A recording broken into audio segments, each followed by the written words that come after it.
Joining me now, Richard Socarides, an equality activist who was also President Bill Clinton's top advisor on LGBT civil rights. Richard, it's great to have you here, and this is obviously a very public family feud that's allowing people inside the private discussions of the Cheney family. But everybody has to wonder here, is Liz being a hypocrite to her support of Heather and Mary, or is she being just transparent and trying to be a homophobe to get elected in Wyoming?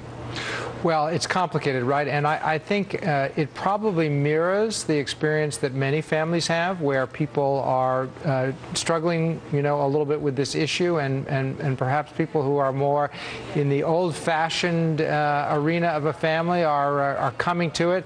But you're right. What you worry about here for Liz Cheney is whether or not she's really being authentic. Is she taking this position so that she can be more in tune with the voters in Wyoming, where she's running for the Senate, or is this really what she believes? And one wonders, given the history in her family. Her father, Dick Cheney, the vice president, has been a long-time supporter of marriage equality, even while he was vice president. So it's complicated. Families are complicated. They certainly are. And one reason why Liz might feel defensive about this is because of the ads that she's being hit with in Wyoming. I want to show just a peek to everybody. In Wyoming, Cheney campaigns as a conservative. In Washington, she appears on MSNBC to campaign against the marriage amendment and support government benefits for gay couples. Liz Cheney, wrong for Wyoming. So is it politically sustainable for candidates now to say that they are in favor of marital rights and recognition by the federal government, but not so much for marriage? And when you have such a dynamic political family as the Cheneys, and this deep divide among the younger generation of Cheneys, that's really telling. Well, let me say this. Is it possible? Yes. I think it is possible that Liz could be happy for her sister and support her sister's family and still stake out a political position against marriage equality.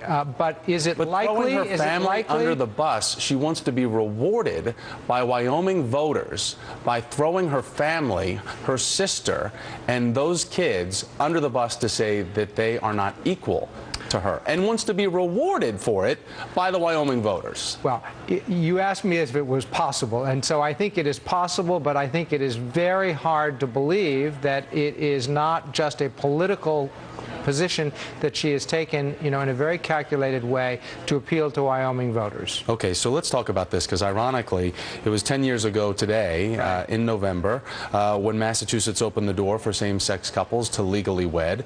The sun still comes up in Massachusetts. Shocking, I know, it's shocking. Today we have 15 states in the District of Columbia allowing for marriage equality. Illinois is set to be the next, with the governor there signing a bill into law on the 20th. With more than half of Americans supporting marriage equality. And we haven't seen any Republicans truly we haven't seen any Republicans truly punished for not supporting a family member that if they believe in marriage equality, or for supporting that legislatively. So do you think that there will be, because her opponent Mike Enzo, Liz's opponent Mike Enzo, also opposes marriage equality. Right. This was a point where she could have made a distinction for herself that she's not going to be able to make. She chose not to take this opportunity to really show some authenticity, but maybe it's what she really believes. Who knows? But the decision you referred to in Massachusetts, 10 years ago today, Massachusetts became the first state to have marriage equality court imposed, and 10 years ago, marriage equality was neither inevitable nor impossible, but 10 years later, 1/3 of the U.S. population live in states where there is marriage equality, and we've seen a sea change. It is probably the most successful political movement of our lifetime. They have marriage equality, and they have mandated health care. What does Massachusetts know that the rest of us don't know?